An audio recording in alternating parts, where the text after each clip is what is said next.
What's up, YouTube? We got another edition of Motown Mail. Pretty nice stuff since the last video. First off, my favorite pickup probably is this nice 16 by 20.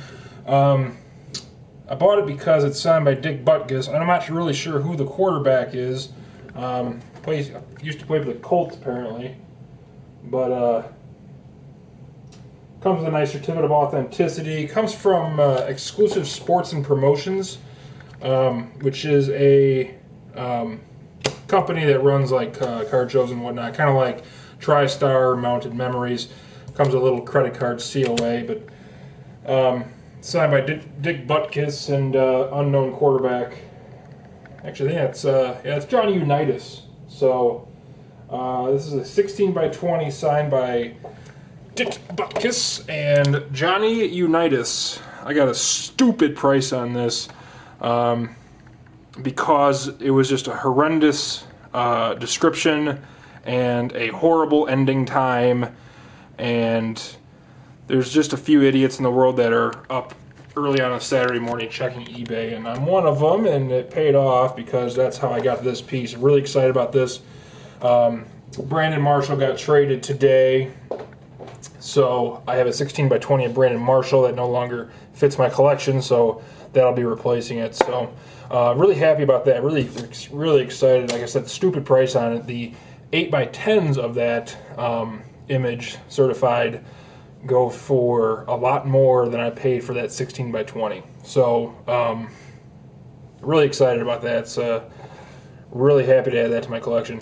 Another one, this is a consignment that I had done. Remember, on sportscollectors.net has access to Bill Walton.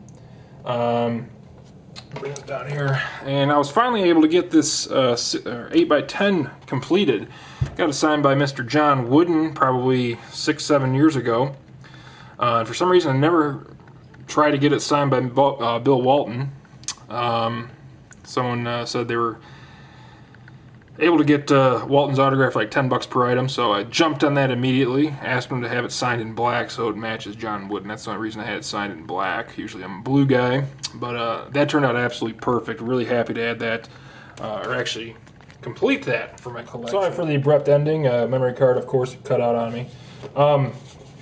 Next, a surprise TTM coming from current commissioner of the NBA, Adam Silver. I'm going to cover my address.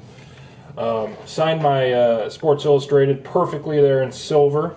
I didn't think I was getting this back because he usually responds pretty quickly, and this was going for like 7 or 8 months. So he signed it in silver, so that makes sense. Adam Silver and silver, so pretty excited about that. Like I said, I wasn't really expecting to get that back, so that was a nice surprise when it popped in the mailbox. Next, I think she's ranked like 10th in the world in the women's rankings for golf. She goes by Lexi Thompson. Unfortunately, I bought an autograph ball of hers a couple weeks ago, maybe a couple months ago. So now I have 2 of these. I figured I wasn't getting this back because it's a TTM, but I did. So now I got 2 Lexi Thompson balls. Additions to the 1999 UD Legends Epic Signature Set. They only got a perfect game in the World Series, Mr. Don Larson. So I got that one. And from the same seller, I got this Bill Mazeroski, one of the most memorable home runs in World Series history. Probably doesn't deserve to be in the Hall of Fame, in my opinion, but he is in the Hall of Fame. And in addition to the 2000 UD Legends Legendary Signature Set, wish he wasn't in the set, but he is, Alex Rodriguez. I got this from South Korea, and it took almost a month to get, but it did get here eventually, so I guess I'm happy to add that to my collection. I think it's my first certified A-Rod. So, I've always wanted an autograph of this fella, the mailman, Karl Malone. This is a beautiful card from Immaculate, signed in gold, paint pen, Scores Club number 9 of 49. Karl Malone, the mailman. Never had an autograph of him, so got a few John Stocktons. Never had a Karl Malone until now, so very happy to get that to the or add that to the collection. Nice gold signature on a black background, always looks nice.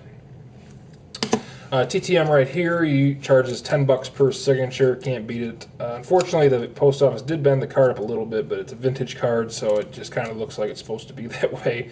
1970 top, signed by Gale Sayers. So very happy to get that back. Unfortunately, I'll show you the creases here.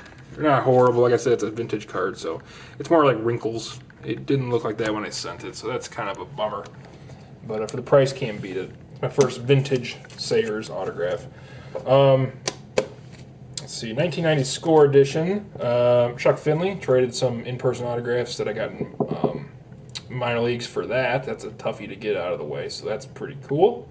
Chuck Finley. TTMs. I got quite a few TTMs, didn't I? We'll go through this last. This is a cool pick. I got this for cheap. Got it for like $6. It's an original 1955 Topps card signed by Hall of Famer Monty Irvin.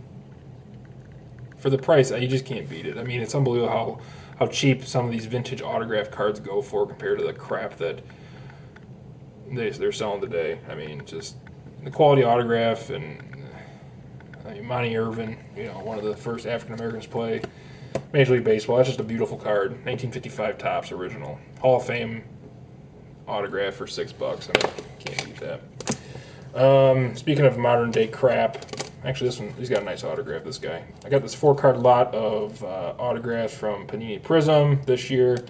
This guy's going to be a pretty good player, I think. Alex Len, rookie auto, numbered to 249. These are very sparkly cards. It's actually a pretty nice autograph.